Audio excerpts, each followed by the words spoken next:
Hello everyone, Dale over here. Warning, this video will contain pictures from Google that is not mine, and also warning it's going to contain my own personally opinion about Thor Ragnarok, the movie.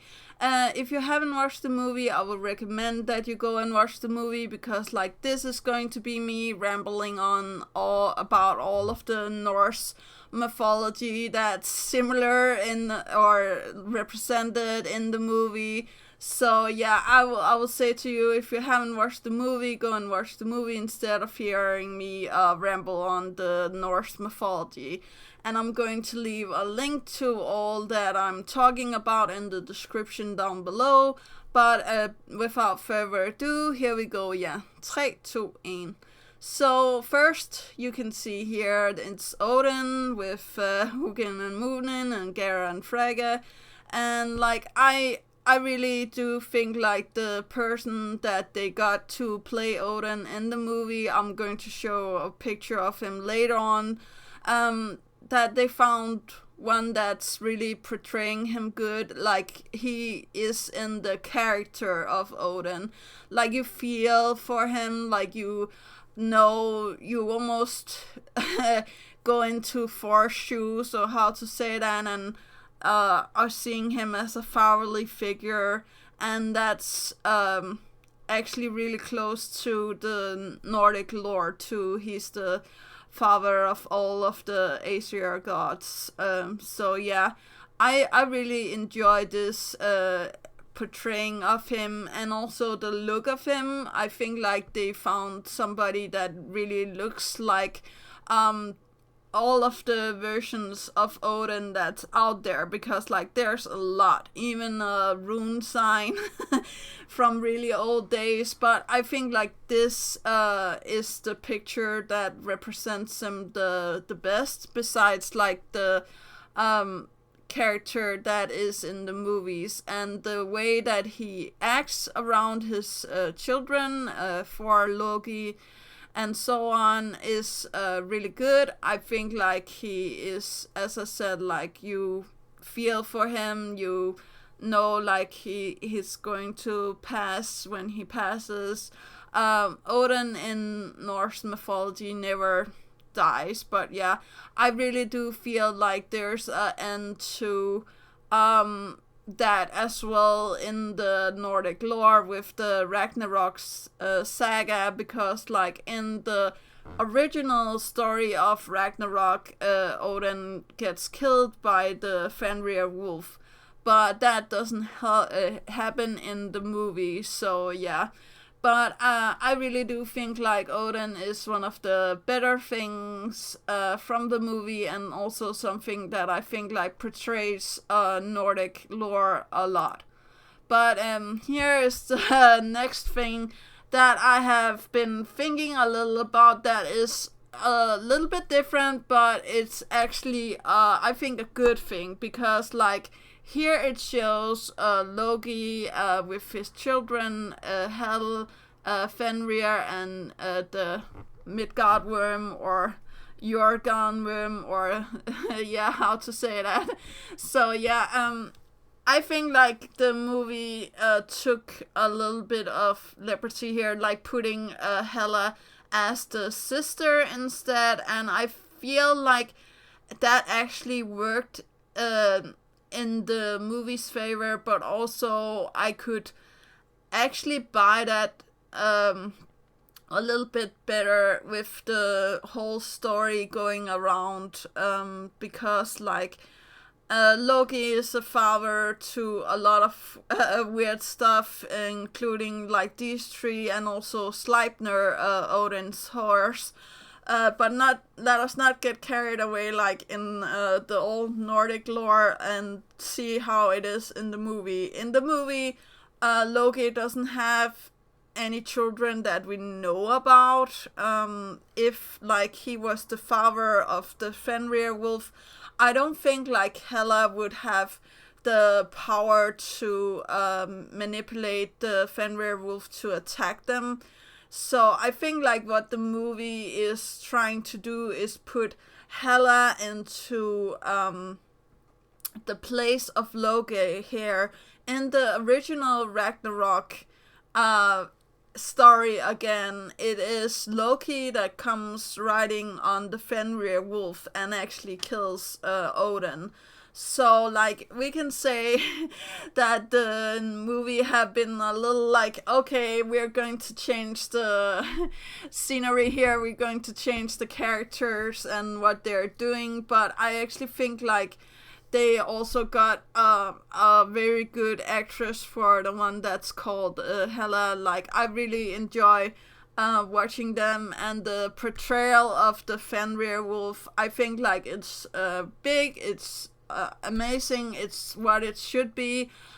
We don't see the Midgard worm anywhere, and maybe we will see that in future movies. We can always hope, but I don't think, like, the Fenrir wolf died in the end or anything, because, like, as the gods, it's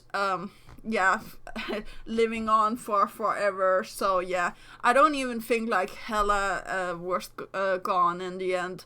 But yeah, I do really feel like these characters is also okay portrayed in the movie. Like, I know it says here that Loki was the father of, but I think, like, that could have been a little I'll not say weird in the movie, but I don't know if a female, like a young female actress, I don't know, maybe they could have gotten somebody that was younger, but I really do believe in the portrayal of Hela as the goddess of death from the new movie. I really think, like, they did a good job, because, like, this is how she looked like in Nordic mythology. This is Hela with the snake and the Fenrir wolf again. Here it almost more looks like a dog. And I was actually under the assumption that Hela was this old lady that when being touched you lose your strength and age. But that's also because I have been grown up with other Nordic story that I'm going to show a picture of later on, and I'm going to talk a lot about, like, later on in this episode. But I just wanted you to see, like, this is the way that she apparently looked like, and I think, like, the goddess or the person that they found to the new Hela is better. And yeah, let's just go to the Valkyries. I really do think, like, also they did a good job with the Valkyries. Like, I believe in the Valkyrie, sadly right now her name escapes me, but I do believe in the whole scene of the Valkyries coming and attacking Hela and trying to battle with her and stuff like that. That scene just took the breath out of me, and I'm going to show the scene in a little clip here later on. But this is the way that also Valkyries was supposed to look like, or how to say that. And I have always imagined, like, because not only because I have been told the story since I was young about, like, Valkyries coming and getting you on the battlefield when you fall in combat, but also, like, the Nordic lores about Valkyries and Valkyries in real life, because, like, that was actually a thing. Like, women were Valkyries at some point. But yeah, that's a whole other wormhole, or how to say it, a can of worms. But yeah, here again we go back to Fenrir, and I'll just look at this. Like, it's big, it looks like it's supposed to, it even has the bad eye, or I don't know if it's blinking here. But in the original story, Fenrir has a scar over its right eye. So I don't remember if it has that in the movie, but if that's the case, that's really attention to detail. And like, look at Hela here in this like green and with the horns, and like, I know like all of the bad guys are horny in this movie, ha ha ha. But I still think like that's a way to show like power. It's a way to intimidate your foes. Also, the way that she makes the crown appear with her magic and her ice shards and like everything. I think like that's amazing, and it also seems to be familiar or similar to the powers that she actually have in Nordic mythology, because she is the goddess of death. Like I said, I always portrayed her as the old woman that could suck out your life force, but she also had the dominion of hell, or how to say that. So she was almost like Hades, just like a little bit more old school, and you were afraid of Hela. Like, there wasn't a person that you wanted to meet. She just gave out this aura. She just gave out this, intimidating presence. And I think like they captured that really great in the movie, and also with the ice powers, because like in the Nordic mythology, hell is actually Jötunheimr, that's out where it's like cold, and there's Yeti and all of this good stuff. Well, not Yeti, but like something that looks like a troll that's called a Yeti. It's a little hard to explain.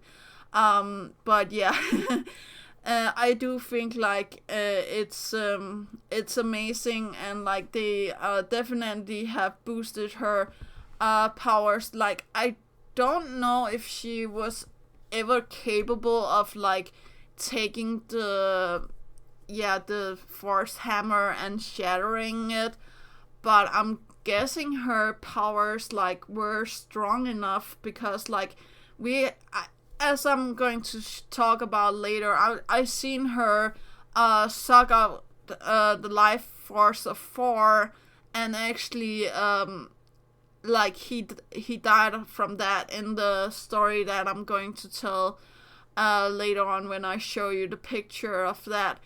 But yeah, I really do believe like they did a great job, and also with the scenery in the background of Valhalla itself. But this is one of the things that I'm also thinking is amazing. Like, I know this is from Thor, and actually also from Thor Ragnarok, where he comes out and he destroys the town and stuff like that. I know like this is not the right depiction of him, but this is the picture that I could find that is most similar to the Nordic lore version of him and the newer lore of him, if that makes any sense. But yeah, I really do believe this fire god portrayal is really nice. He has his flame sword, and like he has all of this good stuff, and I will leave a link to more about him in the description below, because I was actually thinking that he was a portrayal of one of those trolls, Yeti, or what you call those, the big chief of those that lives in Jötunheimr. And I'm going to leave a link to him down below, and for the life of me his name escapes me too, but like, don't worry about him. He's like not that important, because like Thor and Loki always goes out on their trips and like destroys everything that he has and stuff like that. So I do feel like this was a nice way to have him in the movie and have him like do certain things. So yeah, that was actually all about him. We'll go to the next thing. That is Thor. Yes, Thor has a lot of versions of him. The version that I know the best is the red hair and the red beard that I'm going to show a picture of later on. But this is the two versions that I think like most people are common with like the Nordic lore version of him and the comic book version of him, and of course there's the movie version of him. And I think like they found a perfect guy to play Thor. I think like that's amazing too. I think like he also portrays his character really nice, and like how he is in the comics is up to par. How he is in the Nordic lore though is a little bit more I'll not say he's more angry man, but like you understand like he's not one of the ones that I would recommend running into, because he had a really short temper and stuff like that. But I think like he portrays him really good, and I think like they found somebody that looks like him a lot. So yeah, let's go to the next thing. That is again the Valkyries here. Like you can see what I've been talking about. This is the Valkyries coming in for the attack that I was talking about earlier, and it just looked so amazing with the portrayal of that, and I believe the story. I get invested in the Valkyries mythos, or how to say that. So yeah, that's actually all with that. I already talked a lot about that. But here is Thor and Loki from the movie. And I think like, yeah, they look like they should. I don't think like they could have gotten anybody better to play these two. Like they're just doing a really good job. And I know like all of you girls out there are Loki fans, but I'm also like more a Loki fan than I'm a Thor fan, but that's more because like in Nordic mythology he is the trickster god, and I think like that's a little bit, I'll not say funny, but of course there's things that you wouldn't like with Loki if he was more portrayed like the trickster god from Nordic lore, because he was lying, he was cheating, he was doing a lot of things that you didn't want to have for a man, but he apparently doesn't do that. Well, he does lie in the movie and try to manipulate people and stuff like that, but I don't think like he have done some of the other things, and he goes after power, which also gets him into trouble in the Nordic lore, but I will not bother you with all of those details. So next, oh yeah, I'm going to talk about the dwarf that makes the weapon. And here I'm going to go back to the thing that I grow up with. Like there's a story about Loki's wager, and he wagers to Thor that he can get like 3 beautiful gifts for Odin, and like he can't get anything. And then like they go out on the quest to find like 3 amazing gifts for Odin, and Loki makes the a beautiful golden hair for Freya. He makes the spear for Odin that drips golden rings, and he also makes Thor's hammer, which is also a okay portrayal. It's not technically correct with the the handle and stuff like that, but I like the newer portrayal of the hammer a little better. Not that I don't like the old hammer, but I just think like the newer hammer, especially the Storm hammer, is amazing, and that might look like Thor's hammer a little bit. I know like they call it the axe, Storm axe, but come on. But yeah, I was thinking about this story and like how they portray the dwarf that's making these stuff, and like I just think it's amazing. And here you can see what I've been talking about like earlier, how Odin looks like, and again, Thor and Loki on his sides. And like, this is also a picture that I could see in old Nordic lores with like Odin and his sons, and Odin with the one eye and stuff like that. The reason why he only has one eye is because like the other eye is the all-seeing eye in Mimir's well.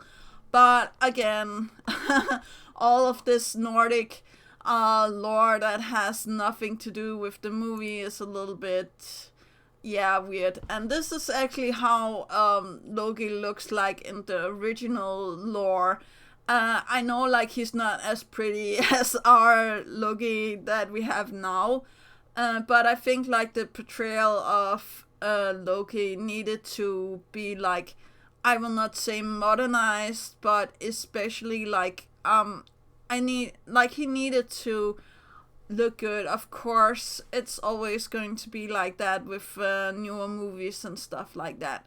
But the next thing, here we finally get to the thing that I have been growing up with. This is the Thor that I have been growing up with, the Odin that I have been growing up with, the Sif, and the Loki, and all of that good stuff, and the Midgard worm, and Chelfa, and Röskva, and everything, and Quark, of course. But yeah, you will not know what I'm talking about right now if you haven't watched these movies, or if you haven't watched this movie, and like if you haven't been growing up with the, you know, Nordic stuff. I think like it was really good for me to grow up with this, and I will highly recommend this movie.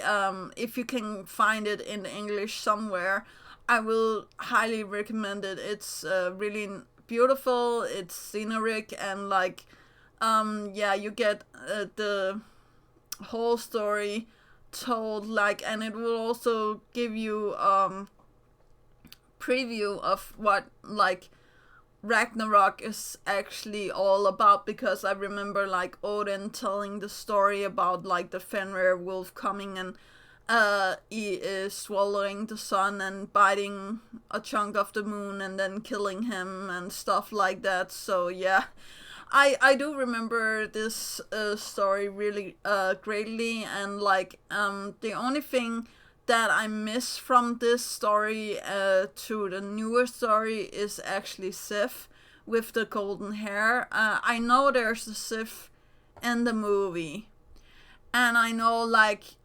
it's portrayed like Thor is going to maybe be with her in the future, but I'm just like I missed her. Like, not the, maybe not the children as much, but like I really did miss her character, and like the chemistry that they had together like was really amazing. Not that the new Thor doesn't have chemistry with the new love interest, but I was just like, ah, they scratched that. That could actually have been nice if we have seen more of Loki's Rager moving on into the story. So yeah, that was actually all that I had to say about that. And down in the right corner, you see the Yeti, or the big boss of the Jötunheimr stuff. Like, that's the guy I was been talking about. I thought like the movie portrayed with the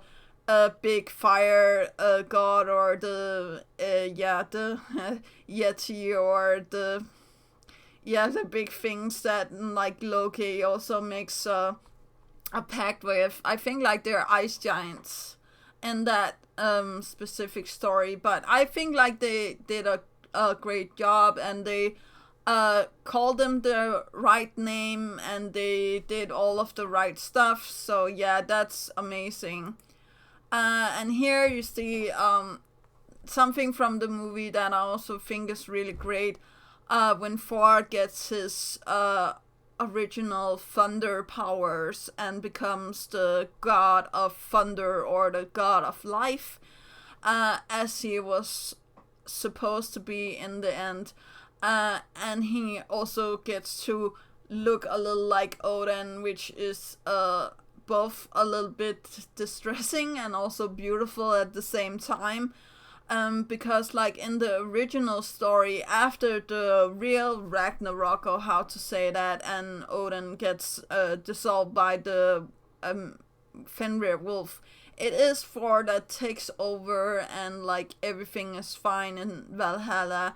No big fun what is that, fire monster comes and destroys it, or any ice giants or anything. But yeah, I do believe like that is just one of the better scenes, and one of the scenes with the greatest music. Actually, also something I would like to say is like the Nordic music. Actually, I think like they have similarities with the movie.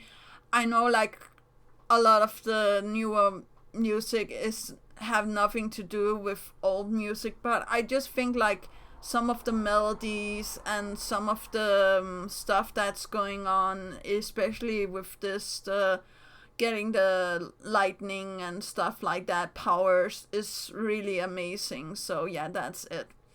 Oh yeah, here you see like the gauntlet, and I was also thinking about this, if I am one of the believers of like Odin having the gauntlet and using it before Thanos.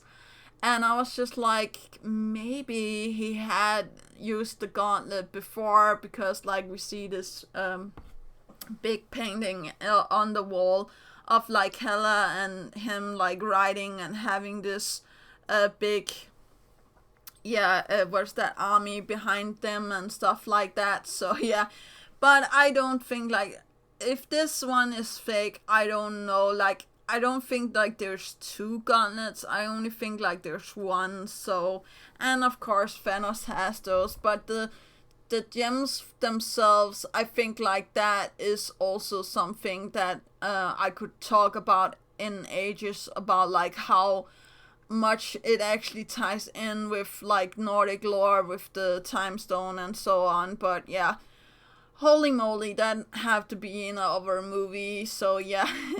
But here you see like one of the things that I have actually been thinking a lot about is like, okay, Death doesn't have a helper in any shape or form in either Nordic lore or in anywhere else, but in the movie she has this guy that becomes the executioner and stuff like that, and I like the story of him like redeeming himself and going to the good side after all is said and done. But I'm also a little like, okay, yeah, I don't know what to do with this character, because like I feel like he was just a little bit filler.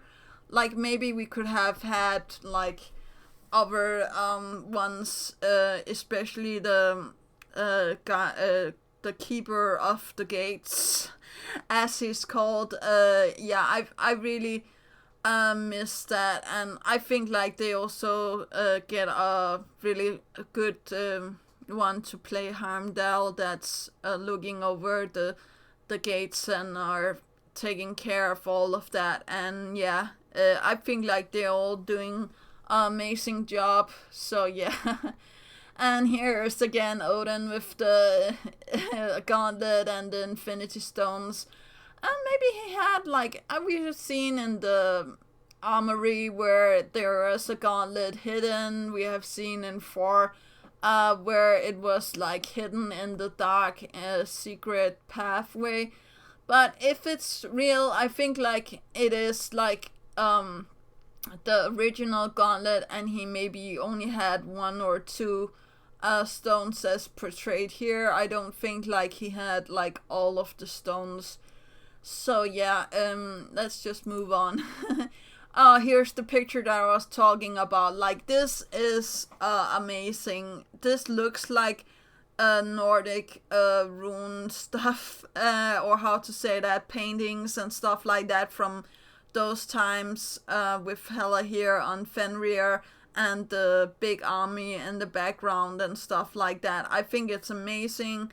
And I think you know the other one that I was talking about with her and Odin by her side, because like it almost looks like he has the gauntlet on. But yeah, I will start talking about that. But I think like this is amazing.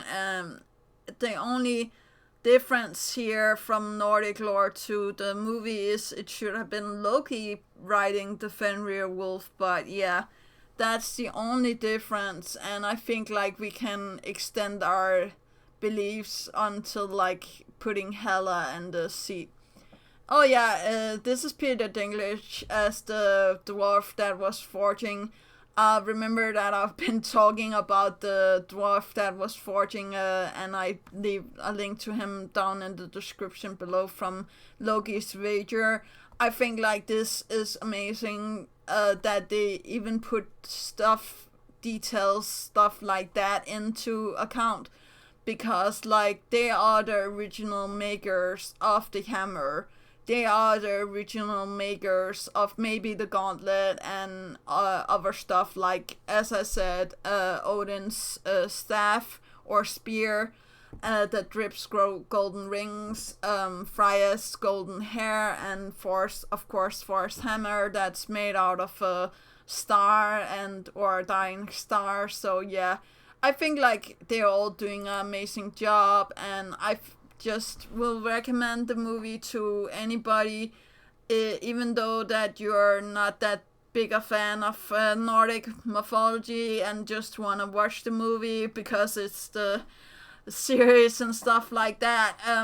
Yeah, I'll just end it out here on this amazing picture of Valhalla itself and the Bifrost and stuff like that. And I know like there's stuff in this movie that is not a part of Nordic mythology, like the Hulk here and other stuff that's going on, like the council and the master of that. But yeah, I really do believe like they put a lot of effort in trying to get a lot of Nordic stuff in here. And if they are making a new movie, I would like to see the Midgard worm. I would like to see Sleipnir. That could actually be amazing. And what more? Maybe the Norns, the women that spins the life threads, or how to say that, or nonner, as they're called in Danish, nonnerne. So yeah, I don't know about you guys, but I really enjoyed watching these movies, and I think like there's a lot of Nordic references and a lot of things that looks just like I always have imagined it in like all of my lifetime, and being like grown up with Nordic mythology and stuff like that. This is the parts that I have found that looked similar or very much alike to what I always have envisioned.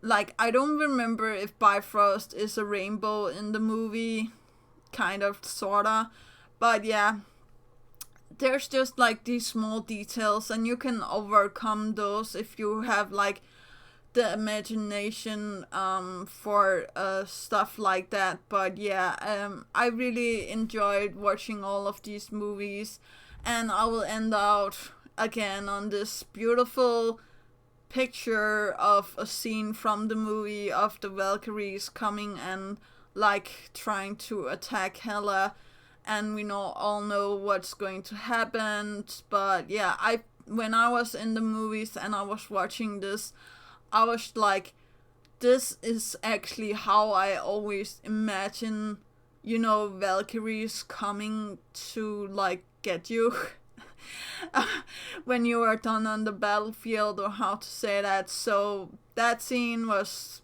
amazing, and of course all of the other things was amazing. And I'm sorry if I just like gushed and like were like contributing to like the movie and think like I do believe like it needs to be like what is that a little bit more, people could be a little bit more appreciative about like all of the Nordic lore and stuff that's in here, because like I have not even scratched the surface. Like this is just some of the bigger ones that I have seen, but I already see here, like for example on Hela's horns here, there's some Nordic like look to it and stuff like that, and smaller details that I have not maybe seen. So if you have seen any Nordic references or Nordic stuff in the movie and I haven't mentioned it, mention it in the comments down below, and I will see if it is right or what's going on. So yeah, but yeah, that's actually all. And I hope that you enjoyed this. I know like this was one of my longer ones, but there's a lot in the movie happening, and a lot of Nordic stuff that has portrayal or looks like something from Nordic belief, or how to say that. And I do really appreciate that the movie has gone to such a length to put in all of these things. And I know like there's also a lot in the first Thor movie, but I think like Ragnarok is the most the best one of the series of this. So but let me know in the comments down below what you feel, if you know the original lore about the Ragnarok, and like what do you feel they're going to be missing, and what would you like for a future movie. Let me know in the comments down below, and do remember to take care of yourself and your loved ones, and do remember that inspiration is right around the corner. So yeah, that's actually all. Okay, you guys, this was actually really fun, and I'm thinking about like maybe looking into Nordic lore in other movies, or any other form of lore. It could also be Greek lore or anything else, but it's a little bit easier with the Nordic lore because I was grown up with it. So yeah, that's actually all. If there's anything else, let me know in the comments down below, and that's actually that. Yeah, okay, bye bye.